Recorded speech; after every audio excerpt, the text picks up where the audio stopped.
At Raising Financial Freedom, we're on a mission to inspire and empower financial freedom to every parent so that they can pass it along to their children.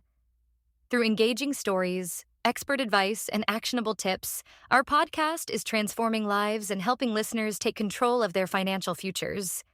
Your support helps us produce high-quality, impactful episodes, expand our reach to underserved communities, and keep this life-changing content free for everyone.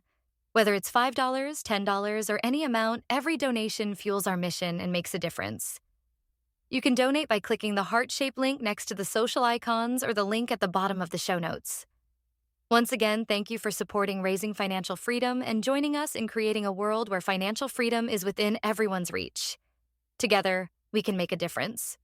Today on episode 21, how and ways to introduce your child to credit. Now, our guest today, Cristina Yasakci, will be helping us take a deep dive into credit and money. Cristina has been a senior credit manager and a financial administrator for more than 20 years now. She is disrupting the credit industry by making credit less mysterious and helping people raise their scores. Without further delay, let's get right into it because I hear my little girl calling me. Dad, hurry up and turn on the music.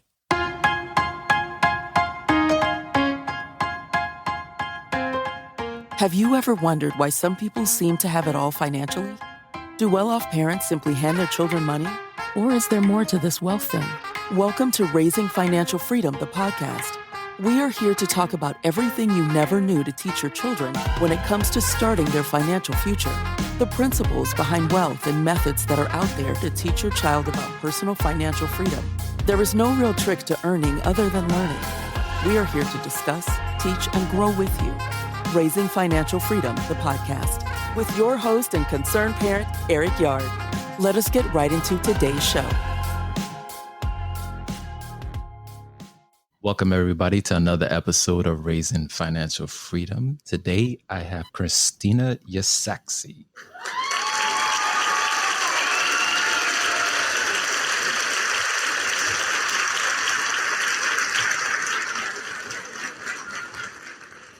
Cristina, how you doing? Hello there. I'm doing just great. I'm How are you doing just doing, fine. Eric?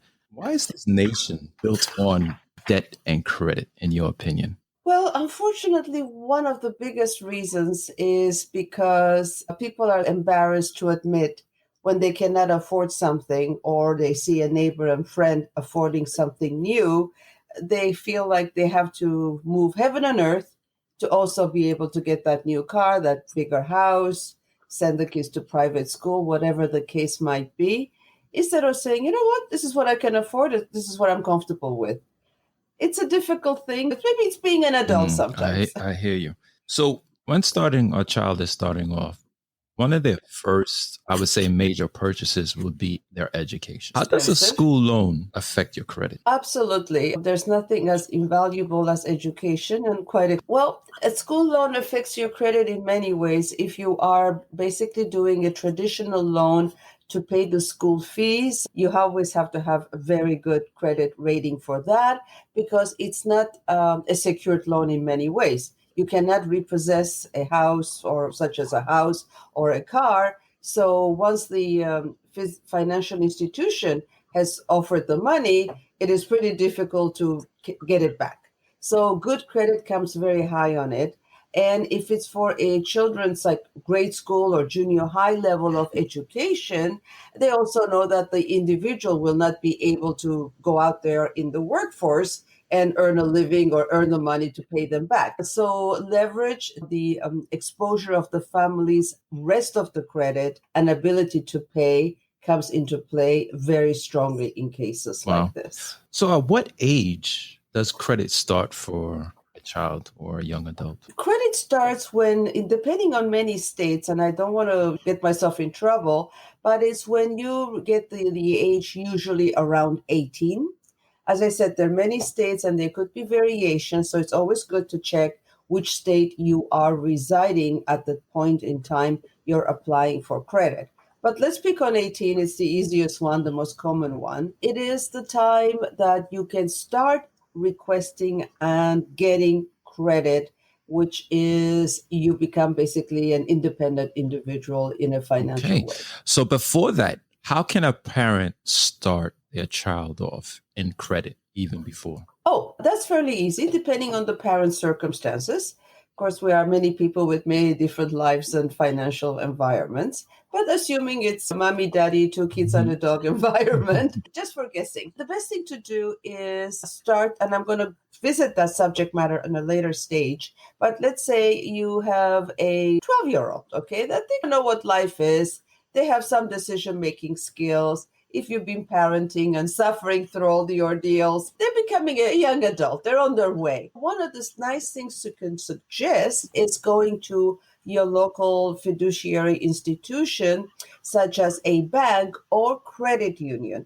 And I'd like to stop here and emphasize the convenience and the empowerment of credit unions, because their business is not to make profit, but to basically help their members. Right. It's a membership. But putting that again aside, which is a subject into itself, help the child, make them earn some money, save some money, and go together on a nice Saturday morning, perhaps on your way to the mall, and start opening an account. And basically that they would only be able to withdraw with your signature. Of course, if they're 12 years old, doesn't count, but it'll be under their name, both parents or one parent, whatever, or guardian, and they would have the authority to remove money from that account only with the obviously responsible adult. But you could also teach them that every Saturday morning when you're on your way to the mall or whatever, you go in there and let's say you did some garden work, babysitting, whatever, and you made $10, $20, that maybe you could take $5 out of that and actually put it in your savings account. And that really starts growing and ends up being fun, and work with it. Show them the fun you can have when you save this money and start painting a character. So by the time they're 18 or whatever, they already have established bank account, and then it's time for them to get a credit card via perhaps their parents co-signing, but they already have a bank account to pay from, and that's the way to start teaching them to be responsible. Work with money, learn with money. If you go and buy something that you cannot afford it and your bank account shows zero, it's pretty painful even at 12 years old. Work with them. Don't dictate, but work. So what accounts would help a young adult build credit? Bank accounts on themselves, they used to be reported long time ago. They kind of stopped doing that. But it gives you a stepping stone to a financial institution that if you have enough savings in there, you can also get a secured card. Let's say you were super duper, very responsible from 12 to 18. You made up a little nest egg of $5,000 savings, okay?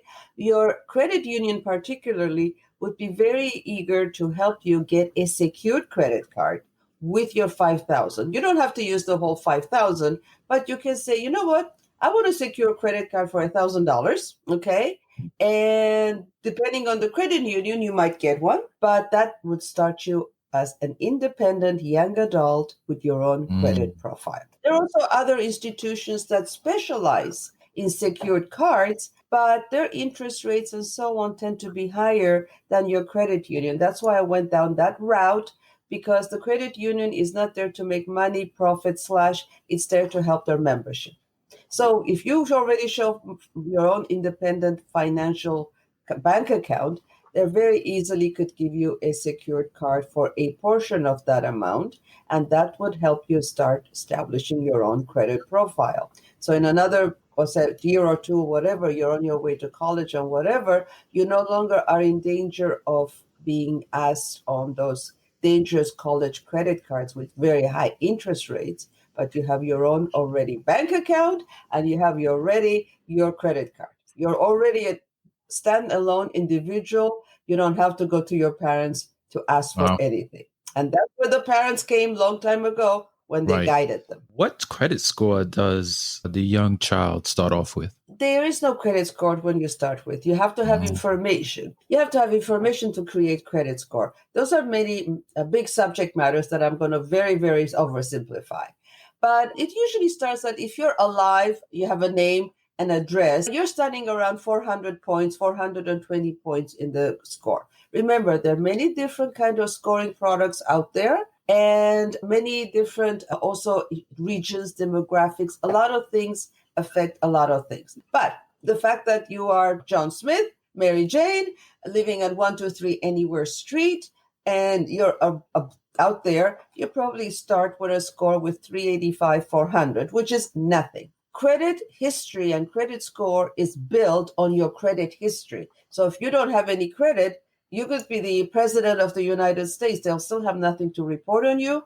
Therefore, you don't have a score. That is why it is so important to build a credit bureau, a credit file, and build it the right way to get the right score. In your opinion, is it worse to have no credit or to have bad credit? Quite frankly, it's worse to have bad credit because it really shows, and I hate to say this out loud, that the old lender, previous lender said, you know what, this person did not abide by their contractual agreement. Now, we all know life can throw some curves. Look at a pandemic. Who would have thought we would have been going through this in our life? But it shows that you are a person who made a promise and did not move heaven and earth to stand by your word. So it's a little worse, but not having credit can be remedied within 6 months to a year, depending on it. And or there's another way of remedying which is with a cosigner. In other words, anybody that you really trust and they trust you, because remember, it's more solid than a marriage in a legal sense, believe it or not. And if you are put on a credit card that somebody's had for 10 years, and you're coming in as a cosigner, which means that you will get all the rights, pleasures, points, whatever of that card, but you would also inherit all the responsibility of payment. Then you would suddenly have a 10-year-old card reporting on your credit file and obviously get a score reflecting. So a parent could put their child, a parent who has good credit, can essentially put their child on to one of their good cards and help out the child in that way. Yes, and a lot of parents do that when they send their young adolescents at that stage with a card that they co-sign and they might even intend to pay, okay? Just to make sure that the child does not make the wrong decision, they would go to their own, whichever financial institution and say, you know what, I want a $5,000 card for my daughter, my son, whatever, and they would get the statements themselves in the mail, electronically, whatever, and monitor the payments. Meanwhile, that information that, let's say, it's a successful parent with no challenges in monthly payments, then that credit history is building. So when should a parent remove the child from off? When they feel they're ready or when their child is doing things that they cannot meet. Just to be a bit ridiculous, let's say you give a child a $5,000 limit card, okay, or whatever. Although these things have more details, but let's take $5,000. And you realize that your child is basically spending that every billing cycle of 30 to 45 days.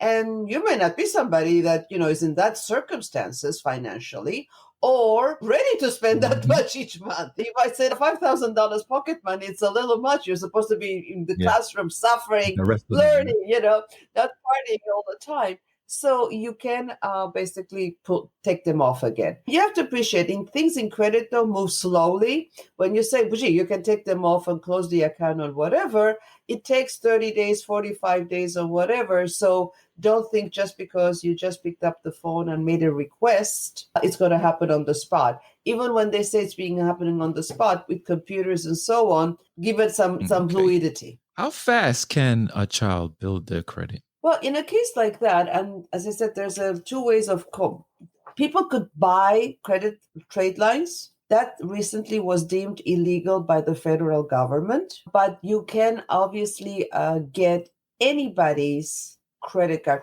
Let's say you and I were professionals, we just met, and you say, you know what, Cristina, I trust you, okay?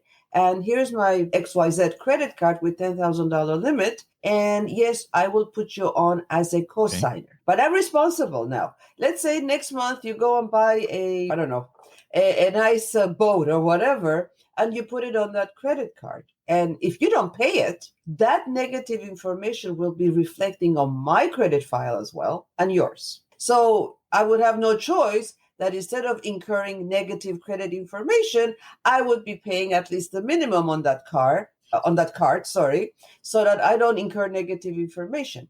But if you are obviously somebody close, a parent, a spouse, sibling, whatever, and you trust each other. Now, it's hard to say this because the Achilles heel of this problem usually is that the creditor itself would not make a lot of noise if you miss one or two monthly payments. They will start making nasty noises on the third month. But meanwhile, that negative information is piling up on both individuals' credit file. Okay? Because they don't care. Remember, you're paying interest and penalties on whatever the regulations on that particular credit card is. Okay? They don't care if you missed. I mean, You're hurting yourself. You're paying more interest. You're getting the penalty. You're getting a late payment on your credit file. So in other words, next week you go to look for a car, your credit file is going to show that you recently were unable to pay your credit card. What do you think is going to happen to your loan rate for the car? Go sky high. You got it. So many times people think that they got away with something.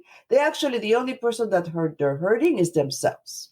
And that's what I find. I spend a lot of time cultivating my clients, teaching them that just because you got the credit doesn't mean that you outsmarted them. You're just putting yourself in a position that you're giving away more of your money to individuals that won't even thank you. Introducing the Dollars and Cents Bundle. This isn't just another boring financial guide. It's your secret weapon for raising financially smart kids. Inside this bundle, you'll get 3 powerful tools to make money lessons a breeze.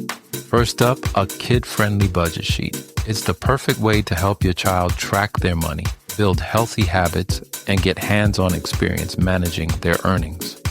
Next, you'll unlock the guide Money Mavericks, bite-sized wisdom for busy parents. Think of it as your quick start playbook, packed with expert-backed tips to help you teach your kids about saving, spending, and everything in between. And finally, there's my favorite part, interactive digital flashcards. These are perfect for teaching core money concepts in a way that's fun, engaging, and memorable for the whole family. Here's the best part. The Dollars and Cents Bundle is completely free. Yep, free. All you have to do is sign up and the tools are yours, delivered straight to your inbox. You owe it to your kids to give them the skills they need to succeed in life. The Dollars and Cents Bundle makes it simple, fun, and totally doable, no matter how busy you are. So, what are you waiting for? Make financial literacy a family adventure. Head over to show notes right now to grab your free Dollars and Cents Bundle link, or go to nurturingfinance.com and subscribe. Don't wait. Start your family's financial journey today. Cristina, in your opinion, what is the biggest challenge for a young adult to overcome when they first starting using credit? Oh, the biggest thing is temptation. In our lifestyle in North America, you go to buy gas and you're going to pay for your gas. Let's say you didn't pay it at the pump machine and you go indoors to pay for it. How many temptations are there on your way to that cash register? There's food, there's pizza, there are crunchies, gift cards, ice cream, you name it. You can spend $100, on goodies on your way to pay for your gas bill. It is temptation. And that's why I have a little record of how to teach young adults, and I'm talking starting from the age of 3, how to be able to control the urge. We all have it. Nobody can say, oh my God, yes, I'm strong. Oh no, I don't get tempted when I get to pay for something. It's there. It's only being human. Do not, beat yourself up, but train your brain to get around it and control it. Okay, I came here to buy, $50 worth of gas. I'm going to pay for the gas and get out of here. I know that the store across the street has a cheaper ice cream, same brand. And for that, you have to be trained, ushered, helped, supported by your elders, your guardians, uncles, parents, whatever, how to say, you know what, I'm not going to let you outsmart me. I'm going to outsmart you. I'm going to control my very human urge of grabbing the first shiny packet. And we all been 3 years old and we saw that nice, packet of Jelly Bellies or whatever. And it was nice. And we had a tantrum and your parents couldn't do anything in front of strangers and they had to get it for you. You have to break that. That is the worst thing that you can do to yourself and So to you your think, children. so you're saying at an early age, you should control your child's temptation. Yes, but package it in a way that if you're going to be working with a 3-year-old, having a chat doesn't work much. I've seen that, and I'm like, he's 3 years old, okay? You lost him by the third word in your sentence. He's not getting. He's just looking at that shiny little packet at the counter, and he's, oh my, shut up and get it for me. So you have to create a situation like when you take them to the Play Store and so on. Start teaching them actual money. Even if you want to start with monopoly money, like a bill, $1 bill or $5 bill, and teach them that if you buy the licorice, you just wasted $2 of your money. That starts sinking in. It's not going to happen overnight, but it's going to have value because you have. I've tried also this, which you're going to die laughing. It's the old chocolate coins with their like a gold foil on them. Shiny. You want to get a 3-year-old's attention, and it's chocolate in it. How much fun can it be? And you say you give them 5 of these, and if you want to have this, you're going to give back, let's say 1. I mean, keep it gentle, okay? It's a baby. So you know what? If you want this at the store, you're going to have to give me one of these shiny gold coins. And you'll see they're starting to think. By the second, third time you do that, they start thinking because they're giving up on shiny and they're giving up on chocolate. I never thought of it that way. That's very good. Those gold coins, yeah. Well, you know what? Paper doesn't work. I mean, like at 3 years old, it's like Right. $1 bill. It's not pretty. Right. You have to do it, think at their level and don't hurt their feelings. Don't make them cry. But if you give them 5, and don't overdo the chocolate, obviously, depending on anything that the child is not allergic to, I would like to add to it. Make sure that they're not allergic to chocolate or milk chocolate, whatever. But those really Right. work And they because they're resemble shiny. coins. You got it. It resembles money in a way. Because when you're dealing with from 3 to 6, I kind of age group them that way. At 3, you have to be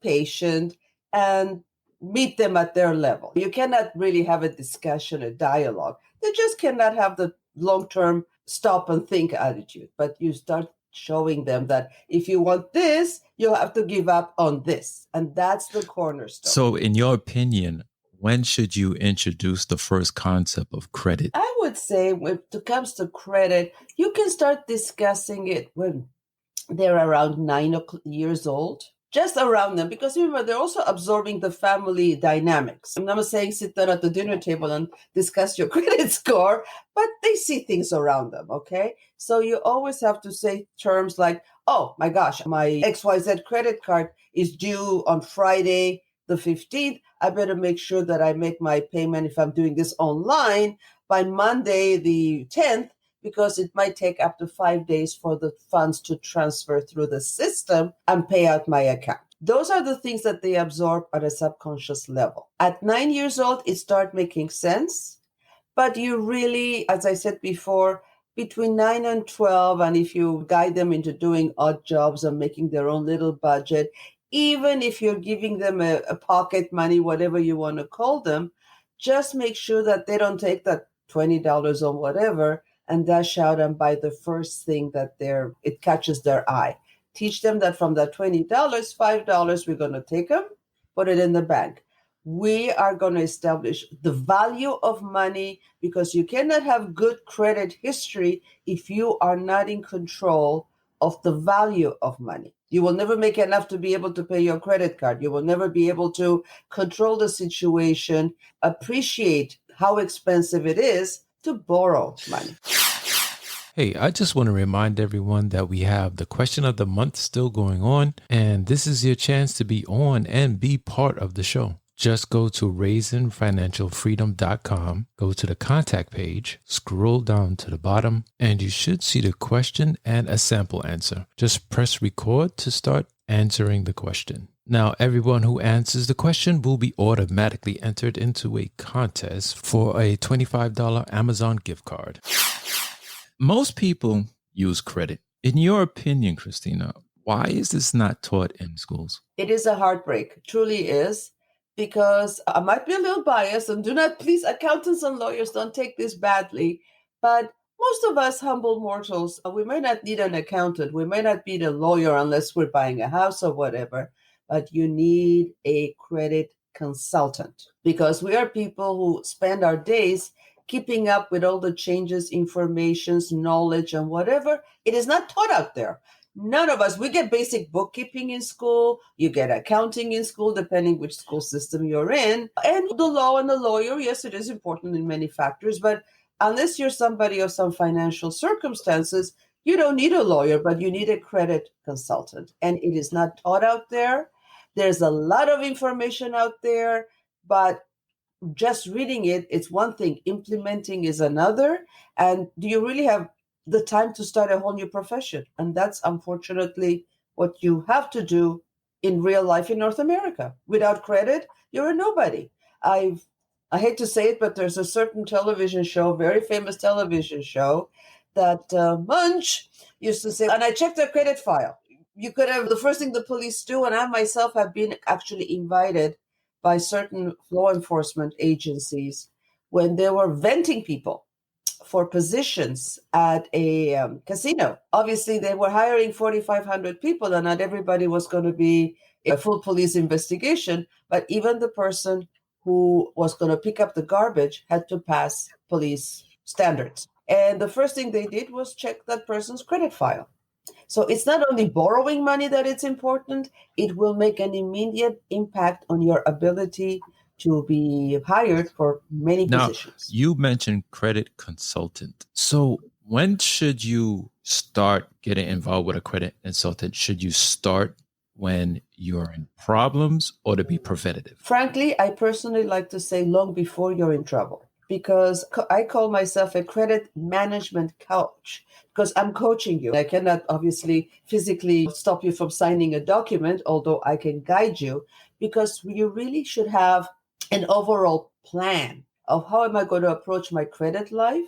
How am I going to use this to my own empowerment versus the financial company, the bank, whatever, their empowerment? Because they have it's like playing cards and they have all the cards and you're like guessing. No, I take the guessing game away. I package your present situation. If you got a problem, we're going to address it. But I'm also going to teach you not to get back to having this problem. If you don't know what you did wrong, you're going to keep doing the same mistake. And the great thing about credit is that once you do rules and you have somebody holding your hand, you'll never have bad credit again. You can control it. It will go away. It will get cleaned up in time. And if you don't make the same mistakes, you'll have perfect credit. A person who had terrible credit 5 years ago, by the time they've finished working with someone like me, they would have a credit file that you would be proud of. Okay. I'm a young adult and I'm leaving the nest, and now I'm looking to make maybe a car purchase or even maybe a home. Maybe I got married already. When should a young adult see a consultant, a credit consultant? As soon as early as possible. Let's pick on the age 18. As I said, it depends on the state and all that. By 18, you're pretty much grown up. You're making decisions, right, wrong, and different. We never become too smart in life. But it's at the beginning. Where are you heading? Are you, for example, a young person who just about finished college and you wish to have your own business? You're going to start an organic bakery in the neighborhood. For that, you need to borrow. You need to borrow. And for that, you need to basically have a good credit file. In a case like that, unless your parents are going to front you $250,000, which some people have that luck, most of us don't, your credit file is important. So by age of 22, 23, if you have been working on your credit file since you were 12 and 18 and so on, you have a clean personal file. Now, I'm going to teach you that as soon as that loan is done or part of whatever, to start your business credit file. We wish to separate you from your business life to your personal life as much as possible, because should something go wrong with the business, we don't want your personal life, such as your personal home, your residence, your personal car, be under threat from creditors if the business fails. And I'm oversimplifying something. The biggest mistake startup young people or older people as well, they feel, I got a house, now the bank is going to give me money. But you're jeopardizing your home if the business doesn't succeed. So you would lose the business, you would lose your home. I teach those things. And each individual, it's a progression. I have to see where you are, where you're going. If you say, geez, I got a job with NASA and I'm going to make $300,000 a year, it's a different environment. It all depends where you want to go where I can show you that you can do this, this, and this. Which is your path? What do you want to do? I'm not going to dictate what you want to do, but I'm going to tell you what can be done legally Right. and ethically. Wow. And I never considered a credit consultant or even heard of a credit consultant until you spouted those first words right now. Well, unfortunately, that's the thing. That's why rich people get richer. They know this and they use credit to their empowerment, because there is such a good thing as borrowing wisely and making money from the money you borrow. Those are more sophisticated environments, but let's say you can borrow at 3% and you can do an investment and make 7% of it, Right. then of course you use credit to your profit. And that's why Wow. people get richer. So with all that's going on, let's do a little current events. With all that's going on right now, what is the state of credit right now? It's crazy. It's going to ricochet. I mean, we're basically in a very floating situation because jobs are not secure, lockdowns, and so on. A lot of people are going on credit to meet their bills. A lot of people, of course, are not spending much on entertainment, so they actually are able to pay their bills. There are many sections, but unfortunately, with the elections, the pandemic, it's a very flowy situation. I see it as people who had the ability to have some serious savings. It could be a profitable time on real estate, but people who were basically living from, I hate to say the word paycheck to paycheck. If you go 2 months without an income, you're in trouble. They are gone. Their credit is being affected very seriously because they have been covering their bills with credit. And that's going to be expensive if they're unable to get a job right away and basically hyperpay on those credit cards. In your opinion, with what's going on right now, how should a person or a young adult tread when it comes to credit? It's good to have credit and it's good to use it because you have to show to the next lender that you are responsible, that you make your payments on time, that you don't pay whenever you feel like it. Just moderate. If you can use credit cards and pay off the balance every month, great. That cannot be everybody. But also you can do is contact your financial institution and try to negotiate the interest rate. Oh, you could do that? Absolutely. This is one of the things that I teach my clients, okay? Let's say if you're at, I don't know, I'm going to pick a number now, 19.99, and make a phone call, say, I wish there are many institutions that instead of you not paying, they would rather take 3 points off and put you at 15.99% or whatever and get paid than they're saying, no, I'm not changing the interest rate. And you're saying, well, guess what, buddy? I can pay. Or you can negotiate a 6-month grace period. There are many programs out there. You can negotiate a 6-month grace period of saying, either can you please give me a break for 6 months, or can I pay, let's say, 50% of what it's due? As long as you contact them and try to negotiate and come to a mutual agreement countersigned by both parties, you have a lot of flexibility. Just don't hide, because they're going to basically damage your file for the rest of 6-7 years. It's the truth. There's nothing I can repair if you didn't pay somebody. What are you going to say? I didn't have the money, I didn't pay. And they're going to say, that's exactly what we are reporting. But if you say, you know what, Mr. Bank XYZ, what's happening? Can I have 6 months grace? If 3 months grace, you don't know. A lot can happen, hopefully with a new president and all that. You always have to face up. And if you have a hard time, I'll take over. I hear that. Christine, you seem very passionate about credit. When did you first have this passion come to light? Unfortunately, I was one of those people that suddenly, in a certain time of my life, after being in a job for many years, things happened. My mother fell literally dead to the world on the street, etc., etc. And I suddenly went from a very comfortable situation in my life to suddenly being the adult that I had to take care of a parent. I had to face up to life's hard decisions, and I was not prepared. I was in the seat of the people that I just said that you cannot meet the payment. You're having a hard time. I've been on that chair. I understand that it's not because you went on a drinking bench every other day that you are in financial or credit trouble. And I listen to my people and I like to help. And I started the training at Equifax itself. And I've heard many stories of good people hitting a bad wall because life happens. And you have to give people that credit. Now, you also have to be, as a client, be able to say, you know what? Something happened. I made the wrong decision, or life happens.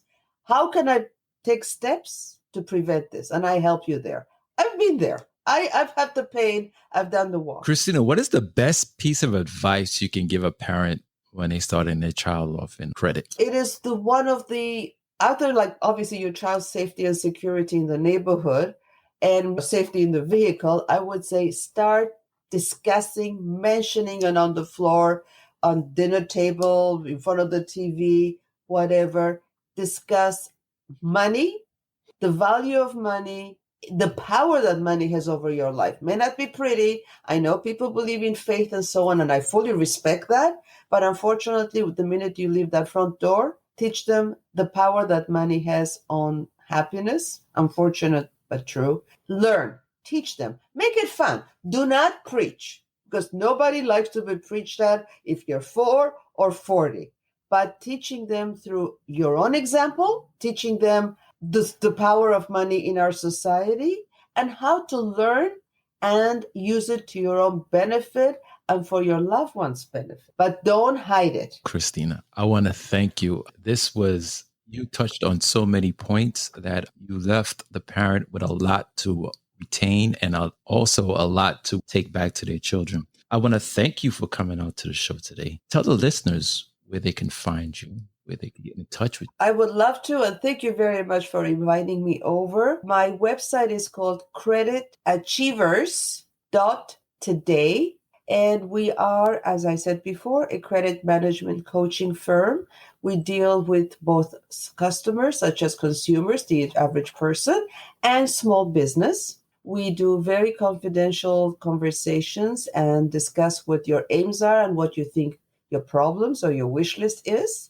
And they can reach us also at area code 307-224-6777. We pride ourselves on a one-on-one individual person, human to human, listening to your problems and your wishes. This is not an 800 number that you're going to be talking to somebody different every time.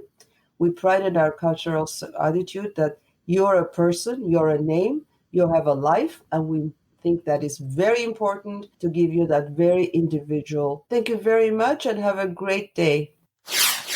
Given my own personal thoughts of that conversation that I just had with Cristina, at some point in time, which is comfortable to you, you should introduce your child to credit. This is to make sure that they're just not blind to the fact of what credit is. It's totally up to you when and where this conversation happens, but make sure that this conversation about credit definitely happens with your child. Now, another point I've taken out of our conversation is that if so needed, get yourself a credit counselor. Just like if you need an accountant or a financial planner or someone to do your taxes, get yourself a credit counselor if you feel so needed. This country is built on debt, and having someone to guide you through that can't hurt.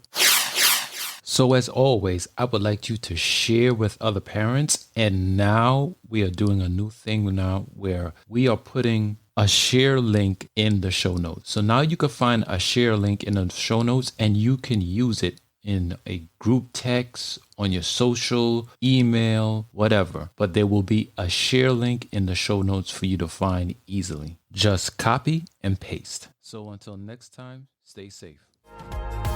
We really hope you enjoyed this episode of Raising Financial Freedom, the podcast. Stay connected with us directly through raisingfinancialfreedom.com. You can also join the discussion on social media, which you can also find links on our website.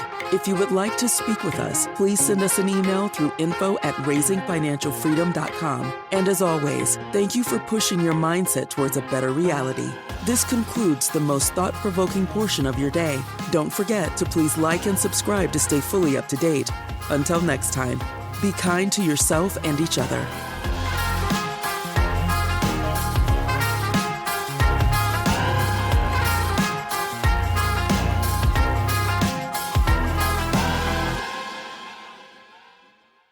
Before you go, I wanted to tell you about a new option called fan mail, which uses text messaging to give our listeners the ability to text our show directly. There is a link in every episode at the top that will say, "Send us a text." You can use that link to text the show. When a listener clicks the link in our episode description, a new text message will open on your device directly to the show. It's that easy. So tell me what you think, what else you want to hear out of the show, or simply your thoughts on that episode you just heard.